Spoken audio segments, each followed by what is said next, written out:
안녕하세요. 오늘 전해드릴 이야기는 한평생 소파의 가장 불편한 끝자리가 자신의 자리였던 한 어머니의 이야기입니다. 가족들의 그림자에 가려져 자신의 이름마저 잊고 살아야 했던 분이죠. 닳아서 반질반질해진 그 소파의 가죽처럼 그저 묵묵히 모든 것을 받아내던 분이었습니다. 하지만 이제 그 자리는 비었습니다. 74년 만에 처음으로 제 자신을 위해 일어섰으니까요.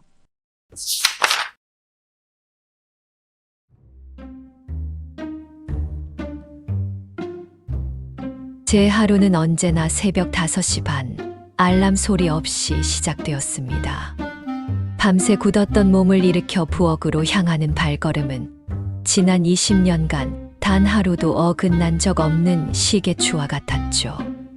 창밖은 아직 짙은 남색에 잠겨 있었고 세상의 모든 소음이 숨을 죽인 그 시간에 저만이 깨어 있었습니다. 이 집의 고요한 아침을 여는 것은 언제나 저의 몫이었으니까요. 가장 먼저 쌀을 씻어 밥솥에 앉히고 어젯밤 미리 손질해둔 나물을 무쳤습니다.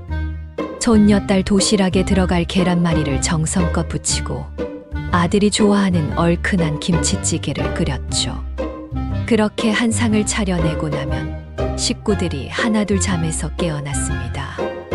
어머니, 국이 좀 짠 것 같아요. 며느리 수경이는 늘 그렇게 하루를 시작했습니다. 칭찬보다는 지적이, 감사보다는 평가가 익숙한 아이였죠. 저는 그저 "아, 그랬니? 다음엔 더 신경 쓸게" 하고 웃어 보일 뿐이었습니다. 아들 준서는 아내와 제 사이에 흐르는 싸늘한 공기를 모른 척하며 신문만 들여다보았고요. 그 아이에게 평화란 침묵과 동의어였습니다. 식구들이 모두 집을 나선 뒤에도 제 하루는 끝나지 않았습니다. 빨래를 돌리고 마른 빨래를 개고 구석구석 먼지를 닦아냈습니다. 제 허리를 갉아먹는 통증은 이미 오랜 친구 같았죠. 남의 집 가사도우미로 30년을 보낸 대가였고 이제는 제 집의 무급 가사도우미로 살며 얻는 훈장이었습니다. 저녁이 되면 저는 늘 거실 소파의 가장 끝자리에 앉았습니다. 푹신한 중앙은 언제나 아들 내외의 차지였고 아이들은 그 앞을 뒹굴었죠. 등받이마저 불편한 그 구석자리가 꼭 제 인생 같다는 생각을 하곤 했습니다. 가족이라는 틀 안에 있기는 하지만 언제나 중심에서 비켜난 주변인, 모두의 시선이 머무는 텔레비전 화면을 보면서도 저는 늘 보이지 않는 투명한 가구가 된 기분이었습니다. 그날도 그랬습니다. 온종일 굳은 날씨 탓인지 유난히 허리가 욱신거렸죠. 저녁상을 물리고 설거지를 마친 뒤 소파 끝자리에 잠시 몸을 기댔습니다. 저도 모르게 "아이고 허리야" 하는 신음이 새어 나왔습니다. 그 소리를 들은 건지 수경이가 날카롭게 물었습니다. 어머니, 어디 아프세요? 모처럼의 관심인가 싶어 조금은 반가운 마음이 들었습니다. "응, 허리가 영 좋지 않네. 내일 병원이라도 가봐야 할까봐." 하지만 제 걱정스러운 대답 끝에 돌아온 며느리의 말은 제 가슴에 차가운 비수가 되어 날아와 꽂혔습니다. 어머, 그러세요? 그럼 내일 저녁 준비는 어떡하죠? 저 내일 중요한 약속이 있는데. 순간 세상의 모든 소리가 멎는 듯 했습니다. 욱신거리던 허리 통증마저도 잠시 잊혔습니다. 제 건강에 대한 걱정이 아니었습니다. 당장 내일 저녁 자신의 식사를 챙겨줄 사람이 없어지는 것에 대한 걱정이었죠. 아, 나는 사람이 아니었구나. 이 집의 저녁밥을 책임지는 늙고 병든 기계였구나. 준서는 이번에도 아무 말 없이 아내의 눈치만 살피고 있었습니다. 그 침묵이 며느리의 잔인한 말보다 더 아프게 제 심장을 핥히었습니다. 그날 밤 저는 잠들지 못했습니다. 삐걱이는 허리가 아니라 산산조각난 마음이 뜬 눈으로 밤을 지새우게 했습니다. 소파 끝자리보다 더 외롭고 차가운 곳에 제가 버려져 있다는 것을 깨달은 밤. 무언가 아주 단단히 잘못되었다는 것을 직시하게 된 밤이었습니다. 박순이 할머니의 아픔이 고스란히 전해지는 밤입니다. 가족에게서 받은 이 상처는 앞으로 어떤 균열을 만들어낼까요? 제 1장에서 그 이야기가 이어집니다.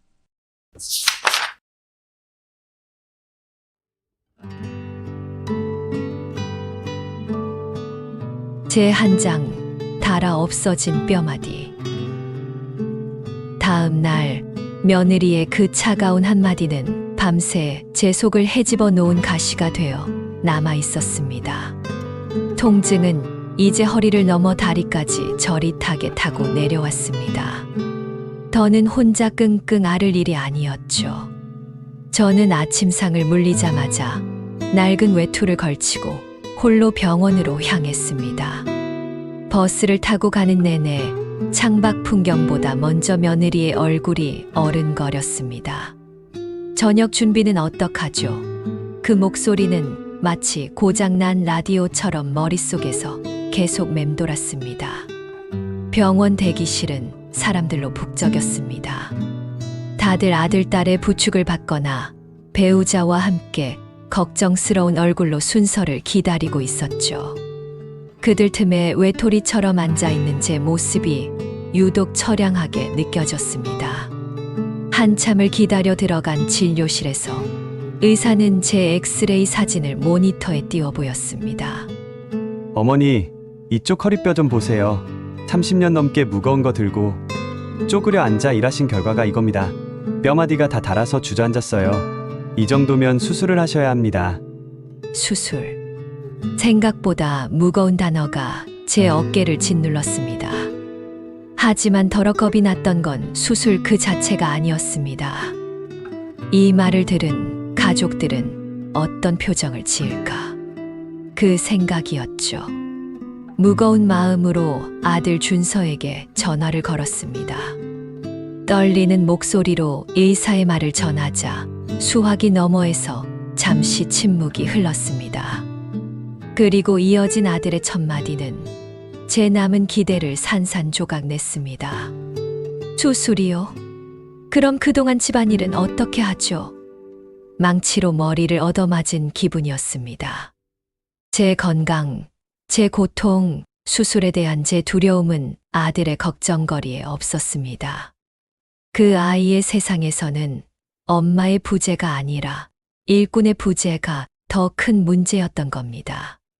힘없이 전화를 끊고 집으로 돌아오자 저녁 식탁에서 다시 한 번 같은 절망을 마주해야 했습니다. 어머니, 수술비는 얼마나 나온대요? 이럴 줄 알았으면 보험이라도 제대로 들어놓는 건데.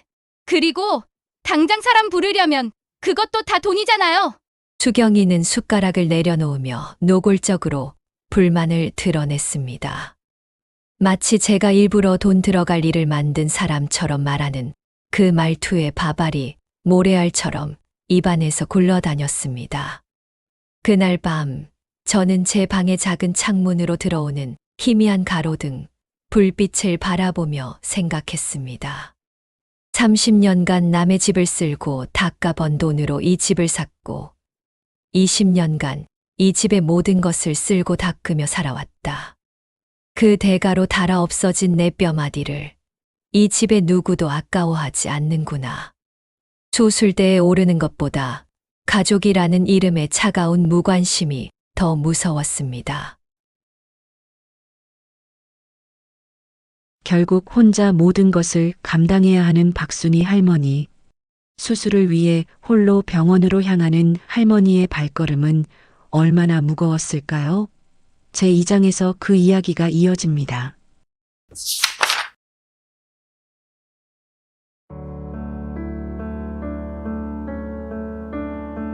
제 2장 텅 빈 병실, 하얀 천장. 수술날 아침이 밝았습니다. 똥이 트기 전부터 일어나 작은 손가방에 낡은 속옷 몇 벌과 칫솔을 챙겼습니다. 마치 잠시 집을 비우는 손님처럼 제 흔적을 최소한으로 남기고 싶었는지도 모릅니다. 식탁 위에는 나 병원 간다. 밥들 잘 챙겨 먹어라. 짧은 쪽지 하나를 남겨두었죠.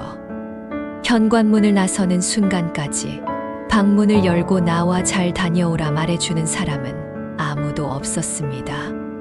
그들에게 저는 보이지 않는 존재였으니까요. 병원에 도착해 혼자 입원 수속을 밟았습니다. 낯선 절차들이 두려웠지만 물어볼 사람조차 없었죠. 환자복으로 갈아입고 병실 침대에 누우니 비로소 제가 환자가 되었다는 것이 실감났습니다. 잠시 후 간호사가 링거 주사를 들고 와 제 이름을 확인하더니 안쓰러운 눈빛으로 물었습니다. 할머니, 보호자분은 아직 안 오셨어요? 수술 들어가기 전에 얼굴은 봐야 할 텐데. 아, 다들 바빠서요. 괜찮아요. 나 혼자서도 잘해요. 목이 메어왔지만 애써 태연하게 대답했습니다. 제 대답과 달리 제 옆 병상의 할머니 침대는 온종일 문전성시를 잃었습니다. 아들과 며느리가 번갈아 가며 죽을 떠먹여주고 손주들은 작은 손으로 할머니의 팔다리를 주물렀습니다. 할머니, 무서워하지 마. 우리가 기도할게. 그 따뜻한 말 한마디 한마디가 부러움과 함께 서러움이 되어 제 가슴을 찔렀습니다. 이윽고 제 이름이 불리고 저는 수술실로 향하는 차가운 침대에 몸을 실었습니다. 수술실의 하얀 조명이 눈부시게 쏟아져 내렸습니다. 마취 주사가 팔을 타고 차갑게 퍼져나가는 마지막 순간까지 제 손을 잡아주는 사람은 아무도 없었습니다. 얼마나 지났을까요?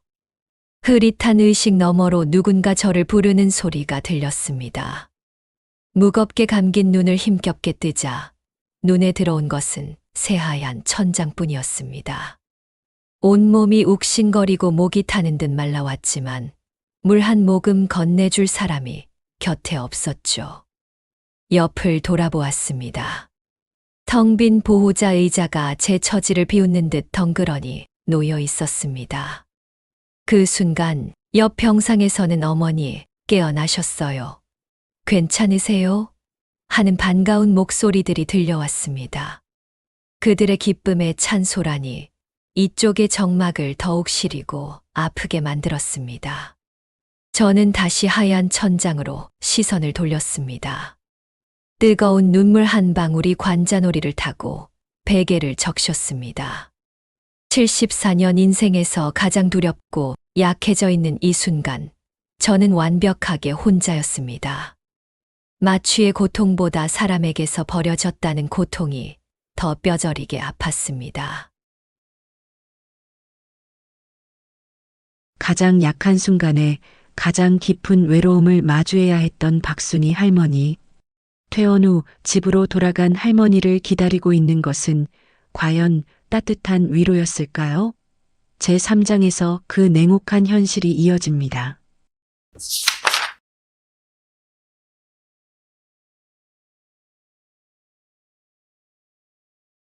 제3장, 낡고 병든 짐. 일주일 만에 집으로 돌아오는 길은 멀고도 험했습니다. 퇴원 수속도, 무거운 짐을 드는 것도, 택시를 잡는 것도 모두 제 힘만으로 해야 했죠. 아직 채 아물지 않은 수술 부위가 욱신거릴 때마다 저를 부축해줄 따뜻한 팔 하나가 간절했습니다. 하지만 제 곁에는 아무도 없었죠. 현관문 비밀번호를 누르고 안으로 들어서자 거실에서 텔레비전을 보던 수경이가 소파에 누운 채 고개만 까딱했습니다. 어머니 오셨어요? 수술은 잘 되셨고요? 형식적인 인사가 끝나기 무섭게 며느리의 진짜 속내가 이어졌습니다. 그런데 집안일은 언제부터 다시 하실 수 있으세요? 의사가 뭐래요? 그 순간 가슴이 쿵 하고 내려앉는 것 같았습니다. 이들에게 저는 가족이 아니라 기능이었음을 다시 한번 확인하는 순간이었죠. 수술하고 돌아온 시어머니의 건강 상태보다 당장 사라진 무급 노동력을 더 걱정하고 있었으니까요. 저는 힘없는 목소리로 대답했습니다. 의사가 한 달은 꼼짝 말고 쉬라고 했어. 한 달이나요? 어머, 그럼 어떡해요? 사람 부르면 돈 많이 드는데. 수경이의 얼굴에 짜증이 역력했습니다. 아, 내가 정말 이 집의 무료 가정부였구나. 돈 한 푼 안 들이고 쓸 수 있는 편리한 도구였구나. 뼈저린 깨달음에 온몸의 기운이 빠져나갔습니다. 그날 이후 집안 공기는 얼음장처럼 차가워졌습니다. 제가 거실에 앉아 있기라도 하면 아들 내외는 보란 듯이 자기들 방으로 들어가 버렸습니다. 마치 제가 거기에 없는 사람인 것처럼 혹은 있어서는 안 될 사람인 것처럼 행동했죠. 결정적인 사건은 그로부터 며칠 뒤 늦은 밤에 일어났습니다. 잠결에 목이 말라 물을 마시러 나가려는데 문틈으로 아들 내외의 소곤거리는 목소리가 새어 나왔습니다. 여보, 솔직히 어머니 때문에 우리 생활이 너무 불편하지 않아? 친구들 부르기도 눈치 보이고. 수경이의 목소리였습니다. 저도 모르게 문고리를 잡은 채 그 자리에 얼어붙었습니다. 좀 그렇긴 하지. 아들 준서의 힘없는 동조가 제 심장을 꿰뚫었습니다. 이어서 들려온 며느리의 말은 제 남은 세상마저 무너뜨렸습니다. 솔직히 어머니 안 계시면 우리가 훨씬 자유로울 텐데. 요즘 좋은 요양원 많다던데. 한번 알아보는 건 어때요? 요양원. 제가 평생을 바쳐 키운 아들이 제게서 자유로워지고 싶어 제가 갈 곳으로 요양원을 생각하고 있었습니다. 더 이상 들을 힘도 서 있을 힘도 없었습니다. 다리에 힘이 풀려 그 자리에 주저앉았습니다. 벽에 차가운 등을 기댄 채 소리 없는 눈물만 흘렸습니다. 20년간 가족이라 믿었던 이들에게 저는 이제 치워야 할 낡고 병든 짐일 뿐이었습니다. 가장 믿었던 아들의 동조는 할머니에게 어떤 상처로 남았을까요? 이제 할머니는 어떤 선택을 하게 될까요? 이야기의 변곡점이 될 제4장이 곧 이어집니다.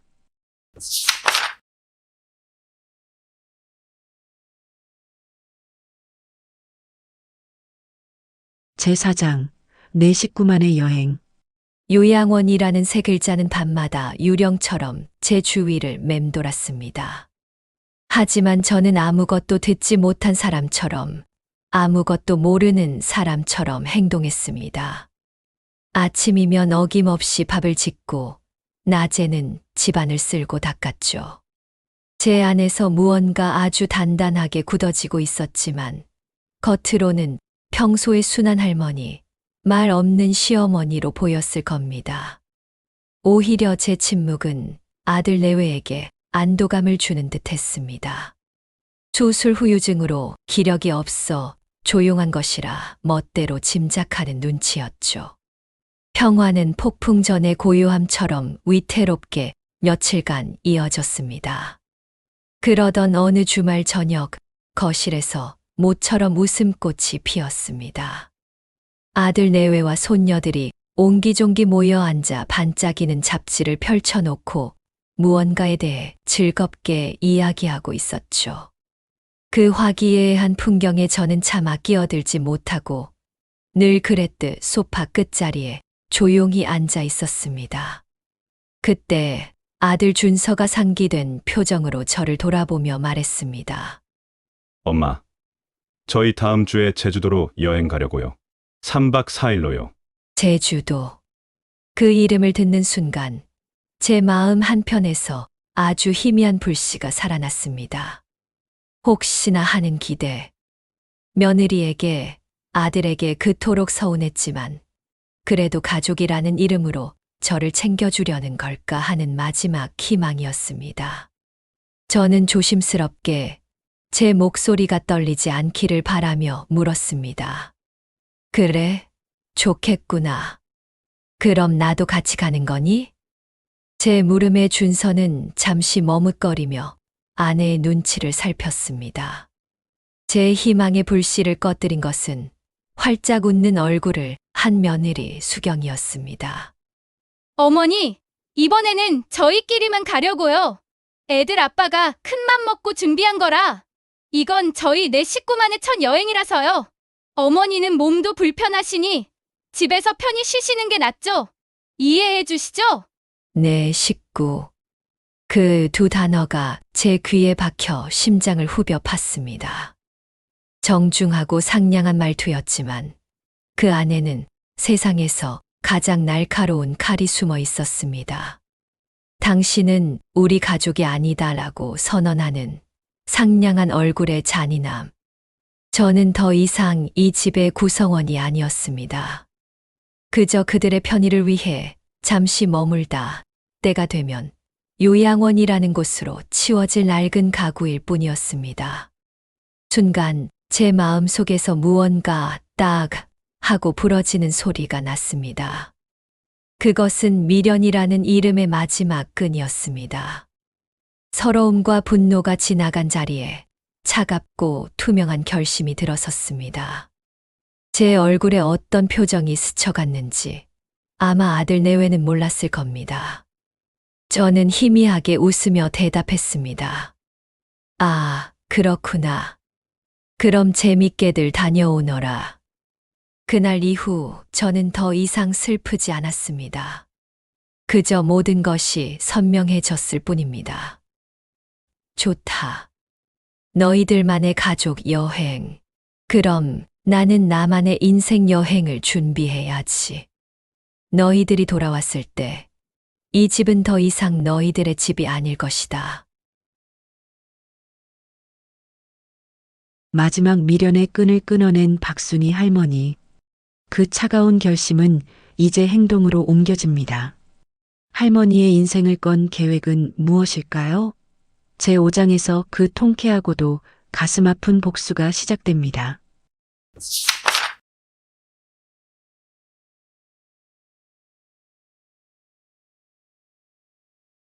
제5장, 내 집의 이방인. 아들 가족이 제주도로 떠나던 날 아침, 저는 평소와 똑같이 새벽에 일어나 아침상을 차렸습니다.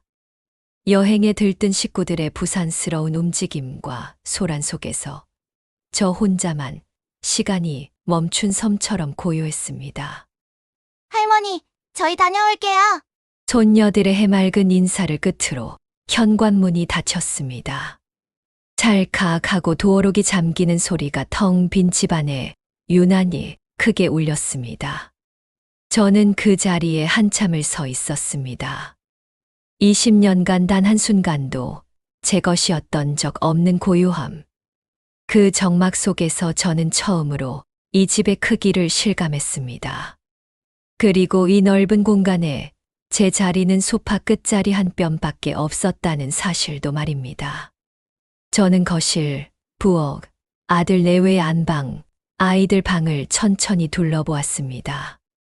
벽지 구석구석, 반질반질한 마룻바닥, 창틀 하나하나에 제 30년의 땀과 눈물이 배어 있었습니다.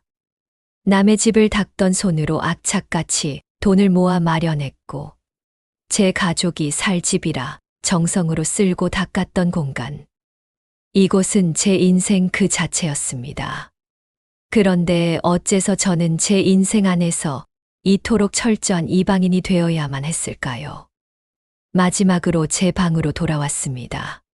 집에서 가장 작고 어두운 창고 옆 작은 방. 제 짐이라고는 낡은 장롱 하나와 작은 상이 전부였습니다. 그 초라한 풍경을 마주하자 더 이상 망설일 이유가 없다는 확신이 들었습니다. 소화기를 드는 손이 사시나무처럼 떨렸습니다. 동네 부동산 전화번호를 누르는 손가락에 힘이 들어가지 않았습니다. 몇 번의 심호흡 끝에 저는 제 인생에서 가장 용기 있는 목소리로 말했습니다. 여보세요. 집을 팔고 싶은데요. 오후에 찾아온 부동산 중개인은 희끗한 머리의 중년 남자였습니다. 그는 집을 둘러보며 연신 감탄했습니다. 이야, 할머니. 연식에 비해 집 관리를 정말 잘하셨네요. 요즘 보기 드물게 깨끗하고 정이 가는 집입니다. 금방 새 주인이 나타나겠어요. 그의 칭찬은 제 지난 세월에 대한 유일한 위로처럼 들렸습니다. 남자는 서류를 작성하다가 조심스럽게 물었습니다. 그런데 아드님이나 다른 가족분들은 이 사실을 아시나요? 그 질문에 저는 조금도 망설이지 않고 대답했습니다. 제 집입니다. 평생을 바쳐 내가 산 내 집이고, 그러니 파는 것도 제 마음입니다. 제 목소리는 스스로도 놀랄 만큼 단단했습니다. 중개인은 더 이상 아무것도 묻지 않았습니다. 집을 금매로 내놓은 덕분인지, 아니면 정말로 이 집에 정성을 들인 제 기운이 통한 것인지, 이틀 만에 집을 보러 온 신혼부부가 그 자리에서 바로 계약하겠다고 나섰습니다. 계약서에 제 이름 석자를 쓰고 도장을 찍는 순간 눈앞이 아찔해졌습니다. 아들 준서를 처음 업고 이 집 현관을 들어서던 날이 주마등처럼 스쳐 지나갔습니다. 제 젊음과 맞바꾼 이 집, 제 희생의 역사가 담긴 이곳을 제 손으로 처분하는 이 순간이 바로 제 자유의 대가였습니다. 통 안에 눈물이 턱을 타고 계약서 위로 떨어졌지만 저는 후회하지 않았습니다. 이것은 끝이 아니라 74년 만에 진짜 시작이었으니까요. 평생의 모든 것을 내건 계약이 끝났습니다. 이제 폭풍이 몰려옵니다.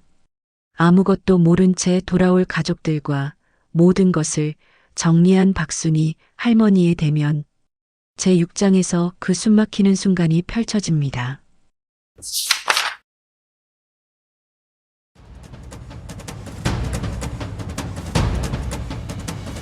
제 6장 폭풍 전야. 아들 내외가 돌아오기까지 남은 시간은 사흘이었습니다. 그 사흘 동안 저는 제 74년 인생을 정리했습니다. 제 짐은 놀라울 만큼 단출했습니다. 낡은 옷 몇 벌, 빛바랜 앨범 하나, 그리고 손때 묻은 작은 바느질 상자. 그게 전부였습니다.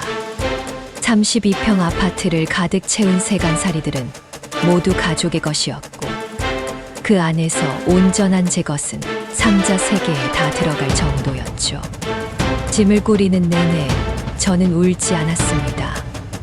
오히려 텅 비어가는 제 방을 보며 마음이 가벼워지는 것을 느꼈습니다. 그리고 제 인생에서 두 번째로 큰 용기를 냈습니다.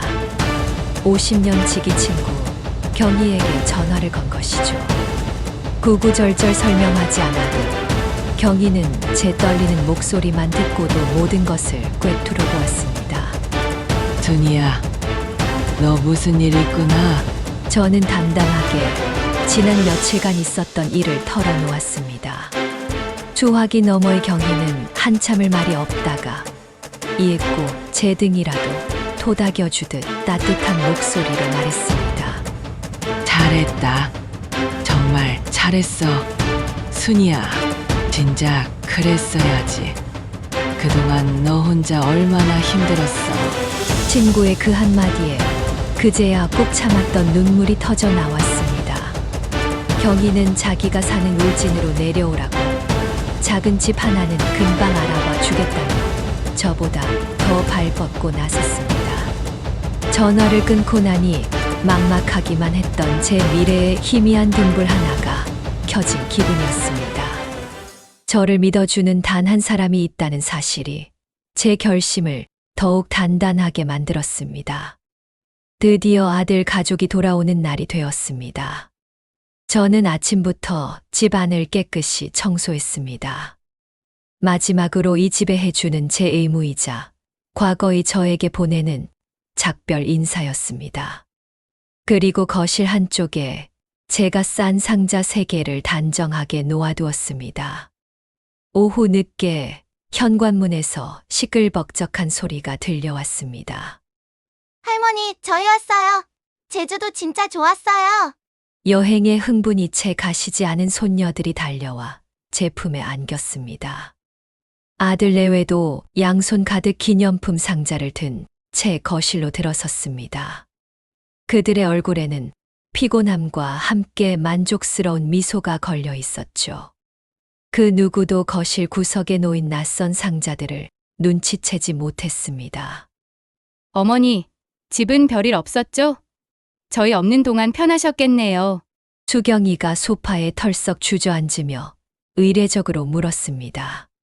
바로 그때였습니다. 수경이의 시선이 마침내 상자들에 닿았습니다. 즐겁게 떠들던 거실의 모든 소음이 순간 멎었습니다. 며느리의 미간이 천천히 찌푸려졌습니다. 어머니, 근데 이 상자들은 다 뭐예요? 날카롭고 의아한 그 목소리에 아들 준서와 손녀들의 시선까지 모두 상자로 그리고 저에게로 향했습니다. 저는 소파 끝자리가 아닌 식탁 의자에 허리를 펴고 똑바로 앉아 있었습니다. 그리고 그들의 눈을 피하지 않고 제 인생에서 가장 평온한 목소리로 대답했습니다. 이사 가려고. 마침내 던져진 한마디. 이 짧은 대답이 불러올 거대한 폭풍이 느껴지시나요? 제7장에서는 20년간 억눌려왔던 모든 것이 터져나오는 마지막 대결이 펼쳐집니다.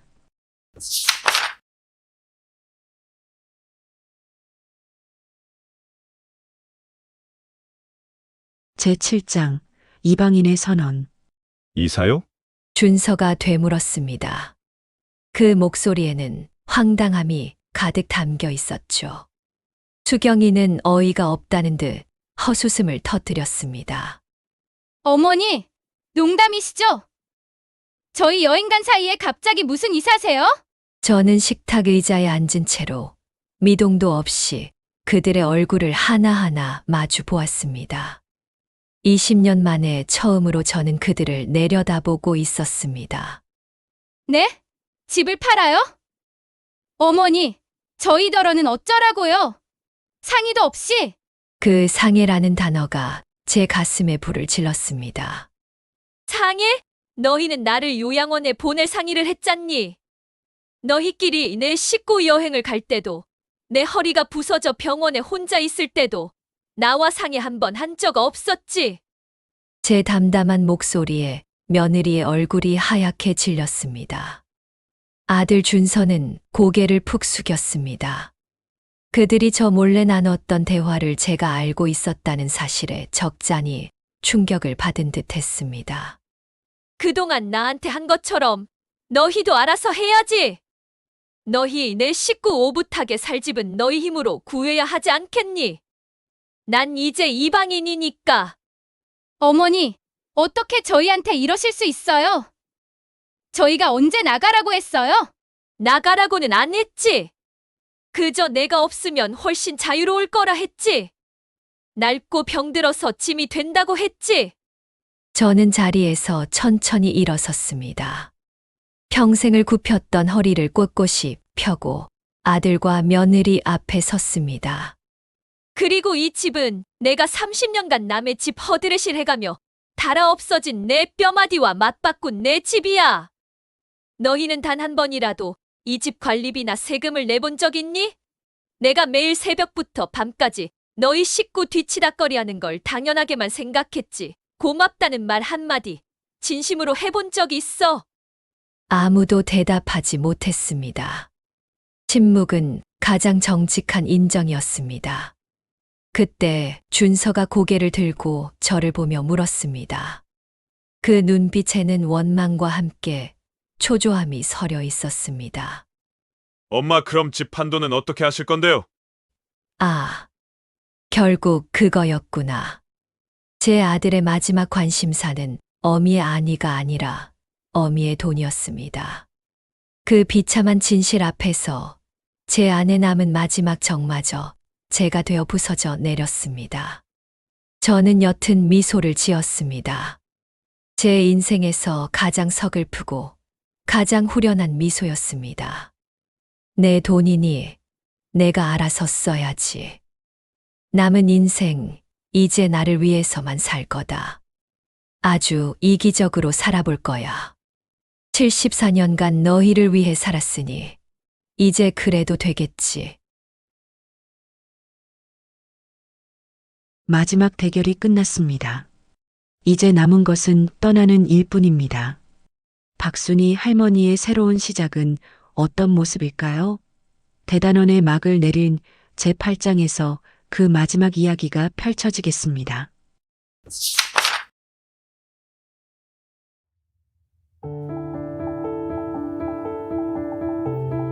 제8장 울진의 푸른 바다. 그날 밤 저는 20년 만에 처음으로 깊은 잠을 잤습니다. 제 등을 짓누르던 무거운 돌덩이가 마침내 사라진 기분이었습니다. 다음 날 아침 저는 습관처럼 새벽 5시 반에 눈을 떴지만 부엌으로 달려가는 대신 창가에 앉아 처음으로 저 자신만을 위한 커피를 내렸습니다. 서서히 밝아오는 하늘을 보며 마시는 커피는 쓰면서도 달콤했습니다.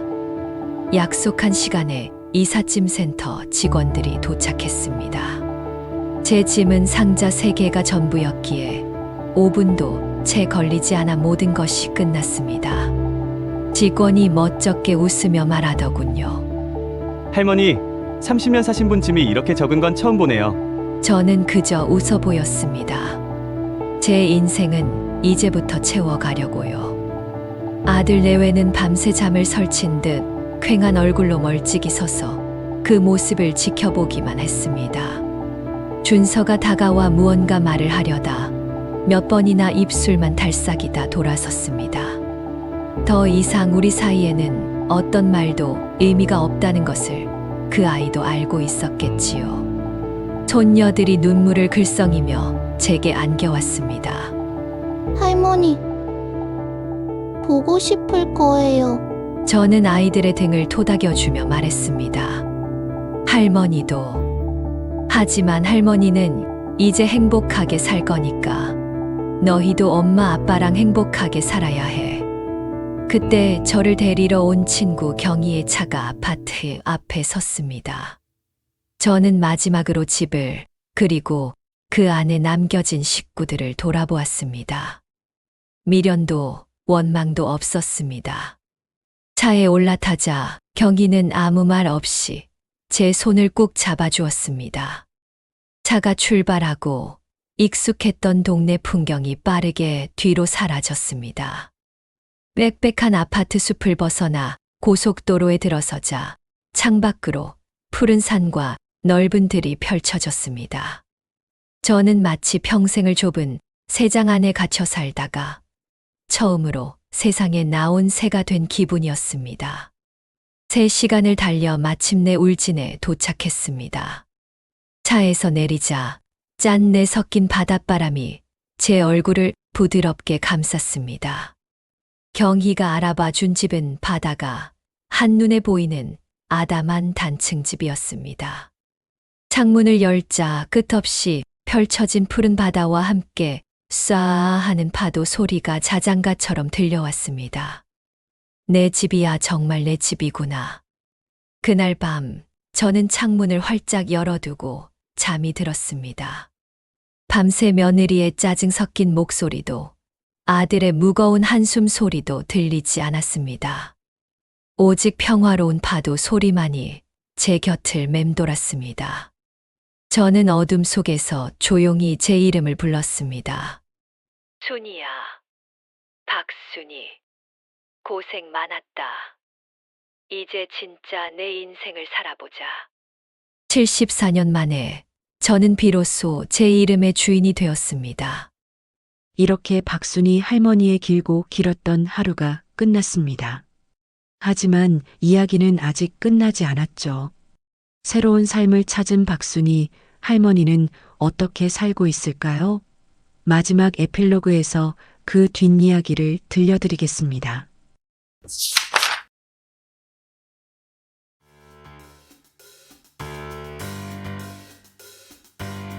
에필로그.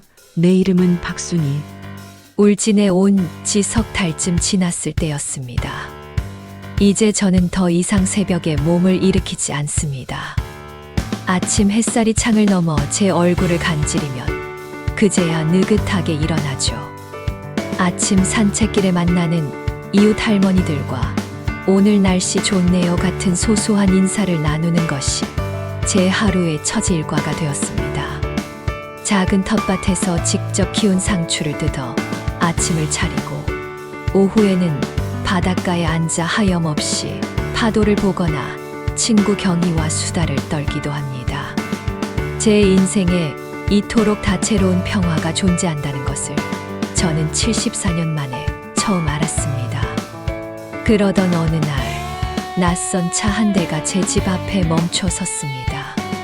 차에서 내린 사람은 수척해진 아들 준서였습니다. 석 달 사이에 무슨 일이 있었던 건지 아들의 얼굴은 그늘이 져 있었고 어깨는 축 처져 있었습니다. 엄마, 아들은 제 앞에 서서 차마 고개도 들지 못했습니다. 저는 말없이 아들을 안으로 들여 따뜻한 밥상을 차려주었습니다. 제가 직접 담근 된장으로 끓인 찌개였죠. 아들은 어릴 적 그 모습 그대로 밥을 2그릇이나 비워내며 눈물을 뚝뚝 흘렸습니다. 엄마, 저희 요즘 너무 힘들어요.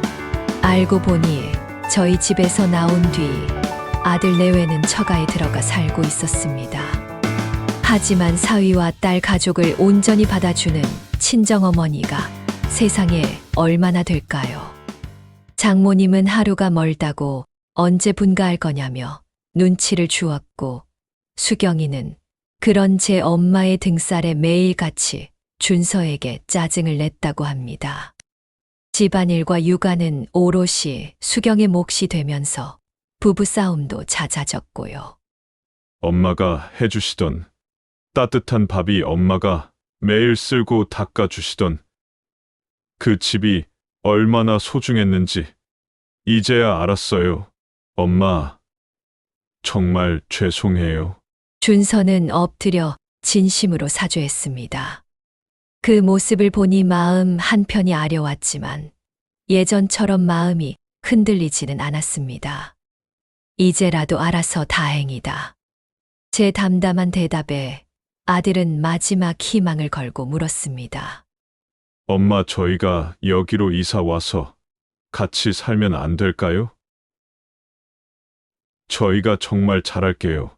저는 조용히 고개를 저었습니다. 그리고 아들의 눈을 똑바로 보며 말했죠. 준서야, 나는 이제 혼자 사는 게 좋아. 더는 누구의 엄마, 누구의 할머니로 살고 싶지 않다. 대신 가끔 이렇게 밥 먹으러 오너라. 그리고 엄마한테 진짜 효도하고 싶으면 다른 거 없다.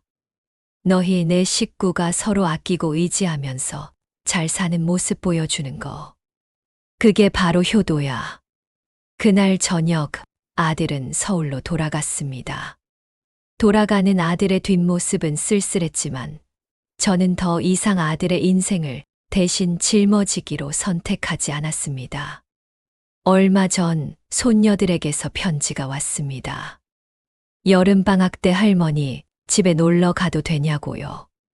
저는 엄마 아빠와 함께 하루만 오렴 하고 답장을 보냈습니다. 아이들은 여전히 그립지만 제 새로운 삶이 더 소중하니까요. 오늘도 저는 바다를 봅니다. 제 모든 것을 앗아간 것 같았던 그 바다가 이제는 제게 모든 것을 돌려주고 있습니다. 누구의 엄마도 누구의 아내도 아닌 온전한 박순이라는 이름. 그리고 그 이름을 지킬 수 있는 용기를 말입니다.